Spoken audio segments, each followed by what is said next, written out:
Are you guys here at the White House in full-blown freak-out mode? What are you talking about? Have you seen that Democrats are in full freak-out mode over Joe Biden? That's the word used in a Politico article yesterday. It was in the headline. Democrats in full freak-out over the Biden campaign. So, of course, Peter Doocy wanted to ask Karine Jean-Pierre yesterday if everyone at the White House was in full freak-out mode. And, well, here's how it happened. Are you guys here at the White House in full-blown freak-out mode? What are you talking about? What are you talking about? There's a Politico Peter? story. It sounds like Democrats outside, the quote is, Biden's stubbornly poor polling and the stakes of the election are creating the freakout.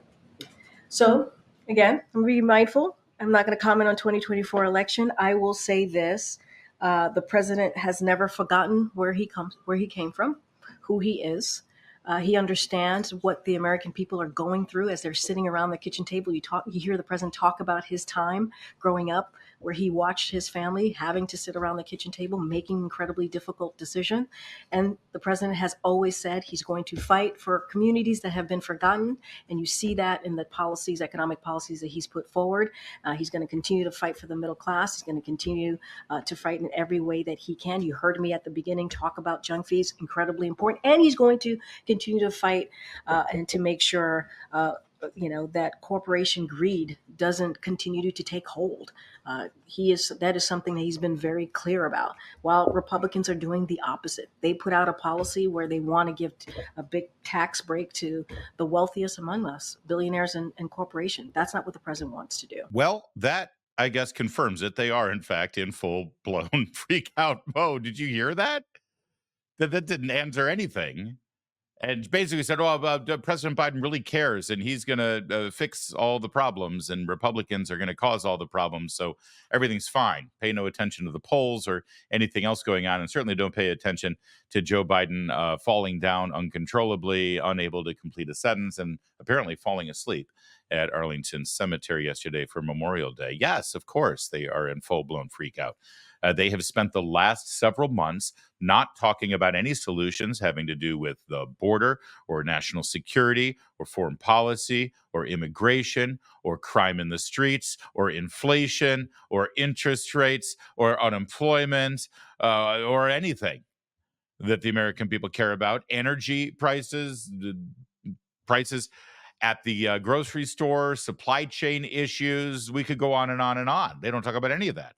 All they've talked about is Donald Trump is a threat to democracy. And what's happened in the last 3 to 6 months, as all they've talked about is Donald Trump is a threat to democracy. Donald Trump wins. That's the end of our country. It's the end of our Constitution. We'll never have another election. He'll never leave the White House. What's happened over the last 3 to 6 months? While that's all you've heard from Democrats and Joe Biden, Donald Trump is dominated in the polls. He leads in pretty much every swing state right now. He even leads in some of the national polls, which a Republican never leads in. And so, yes, as Politico put it, Democrats are in full-blown freak-out mode.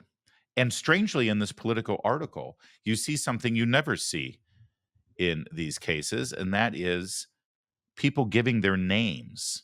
It's not full of anonymous insiders who are afraid. No, people are actually putting their name to their concern, saying, yes, this is me, this is my name, and I'm freaking out because Biden sucks. Here's a snippet that Senator Tom Cotton shared on the X platform. Democratic critics of the campaign's approach, while agreeing that abortion should be a winning issue, said they're challenged when pressed by friends to make the case for why Biden will win. There's still a path to win this, but they don't look like a campaign that's embarking on the path right now, said Pete Giangreco, a longtime Democratic strategist who's worked on multiple presidential campaigns. And here's the takeaway quote. Are you ready? Because again, the build-up to this moment in the article was how they just got to talk about abortion, man. Stop. Don't even talk about how Trump's a fascist. It's about abortion, abortion, abortion, abortion. If the Republicans win, then women will be in back alleys with coat hangers. This entire campaign has to be about women's right to kill a baby before it's born. Period. And that, get ready, because probably that is what they're going to do. Because when articles like this hit the Politico, usually people listen. But here's the biggest takeaway. This sentence attributed to Pete Giancreco, longtime Democrat strategist. Are you ready? Quote now. If the frame of this race is what was better, the 3.5 years under Biden or 4 years under Trump, we lose that every day of the week and twice on Sunday. Case closed. Case closed. This is why, by the way, as I often point out here, you don't hear the Biden administration stepping up and saying, hey, let the good times keep rolling. We want 4 more years because you're better off than you were 4 years ago. You don't want to disrupt the great things we're doing with the economy and infrastructure and inflation and prices and unemployment and jobs and law enforcement and crime on the streets. And you don't hear any of that because they can't. They can't say it with a straight face because you're smart enough. No, what they tried for a little while there, and we pointed it out, Pete Buttigieg tried it, Karine Jean-Pierre tried it, Kamala Harris tried it. They try to say, oh, no, the economy is great. You might not be feeling it right now, but you're just too stupid to figure it out. I mean, they don't use those words, but they kind of do. Stephanie Ruhle said, the economy's great. There's a disconnect with the American people because they just don't see it. You know, I mean, come on. Wendy's has $3 value meals now, she said. They can't do any of that. Here's the bottom line here. The political strategists in Washington, D.C. know, they recognize the reality that every reelection campaign does boil down to how's my life now compared to where it was 4 years ago. And if you are on the upside of that equation and things are better, then you reelect the guy. If not, you try something new. The only difference here, the trying something new is not some unknown new. You know exactly what Donald Trump will be able to do because he's already done it. So I give you this sentence again. If the frame of this race is what was better, the 3.5 years under Biden or 4 years under Trump, we lose that every day of the week and twice on Sunday. By the way, I'll remind you that the last half a year during that 4 years under Trump included a global pandemic where our economy was forced closed by the government because of COVID-19. And even given that, it was better under Donald Trump than it is under Joe Biden. Yeah, they are in full-blown freak-out mode. Here's another example. Yesterday, after weeks and weeks and weeks claiming that what's going on in Manhattan is all about law and order and criminal justice and no one is above the law and it has nothing to do with politics, we showed you that the Biden campaign decided to have a political event across the street from the courtroom with Robert De Niro, of all people. And the spokesperson who came up with this brilliant idea actually got called out on Morning Joe, of all places. You're telling me Democrats aren't in full-blown freak-out mode right now? When you've lost Joe and Mika, you're in trouble. Michael, I get everything you're saying, and I agree with the officers who showed up and with Robert De Niro, but I'm just curious about the location. Last week, when the members of Congress showed up to support Donald Trump, I called it unbecoming of the office. They're serving the people of their district, American citizens, and not supposed to politicize a court proceeding. And I feel the same way about the campaign. Is there any concern about the campaign getting a little bit too close to these court proceedings, and could that backfire? Any concerns? Looking back, was it a good decision? No, there's no concern. This campaign is not speaking about the substance of the trial in any way, shape, or form. What we are talking about, what we talked about yesterday, and what we'll continue to talk about is the unique threat that Donald Trump poses to our democracy. And so a lot of the coverage as of late has been focused on the stakes for him, but we're making sure that the American people understand the stakes for them. And that's Donald Trump's potential rise to power if he's able to win this election. This campaign is making sure that he does not. That's why we are engaged and focused on highlighting the stakes, highlighting what he's attempting to do if he's able to regain power, but also highlighting the president's historic record of accomplishment, the positive things that he has done day in and day out for working people across this country. That's what we're doing today in Philadelphia with the launch of Black Voters for Biden, and that's what we'll do day in and day out, making. Yeah, right. There was literally nothing yesterday about all the great things Joe Biden does day in and day out for the American people. And there's a little bit of a tell there if you read between the lines. Oh, no, we weren't talking about the case itself. We were just talking about the threat that Donald Trump poses to America and why he has to be stopped. In other words, we don't really care about the truth of this court trial. We just need to see him behind bars. And we'll use by any means necessary to do that because the man must be stopped. And if that means coming up with a politicized, trumped up fake crime to damage him politically, then that's exactly what we'll do.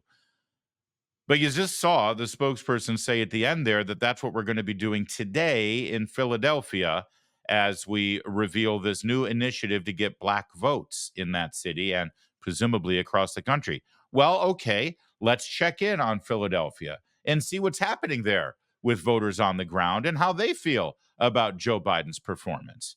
Take it away, Philadelphia. Success could hinge on whether black voters get out and vote. Last week, Vice President Harris spoke at the Service Employees International Union's annual convention here in Philadelphia. And last month, President Biden held an event at the MLK Rec Center in North Philly. A recent poll by the Philadelphia Inquirer, New York Times, and Siena College, it shows former President Donald Trump leading Biden in Pennsylvania 47 to 44% among registered voters. The economy continues to sway voters according to polls. The majority of people in Pennsylvania said they would be financially better off with Trump back in office. The majority of people in Philadelphia and in Pennsylvania say that they would be personally better off with Donald Trump in office than they are now with Joe Biden in office. I mean, that's sort of a case closed moment if you're running a political campaign against an incumbent. Can I just say, there's a really strange and frankly unexpected, unique opportunity for Donald Trump right now, given everything that they've thrown at him, given all of the turmoil over these criminal cases, given all of the histrionics on the left and the Robert De Niro screaming in the street and the people in the media. We can't say it enough that our complete democracy is under threat right now. This man, rah, rah, rah, rah. Somehow, strangely, not only have they made, as I said earlier, Donald Trump a sympathetic character, but they've also allowed him a lane in this campaign, in this election. They've opened up a lane for him to be the positive force, for him to be the upbeat and optimistic candidate, to be the Morning in America Ronald Reagan figure. Because all you're hearing from the left is the doom and the gloom and the fear-mongering and the terror. That's all they've got. Women are going to be in back alleys, and Trump's never going to leave office, and our Constitution will be shredded, and it's the end of our democracy, and the foundations of our government will fall apart, and all of our norms will be destroyed, and Donald Trump, of all people, can now sort of emerge in the way that he did at the Bronx rally last week. He can emerge now as the Morning in America figure, with hope, with optimism, with let's go back to the good times that I brought you 4 years ago. Let's be happy again. Let's put this ugliness behind us. And let's actually uplift the American people to a better future. Donald Trump is ready to, I dare say, be a Reagan-like optimist on the campaign trail because they're giving him that lane, if he's smart enough and capable enough to take it. And I've seen glimmers over the last couple of weeks that, yeah, actually he is. And he will. And he should. And meanwhile, well, you'll keep seeing and hearing the same thing from the Biden people. Wait, it's going to be a long, where are we now? 6 months? June, July, August, September, October, November. 6 months. Math is hard.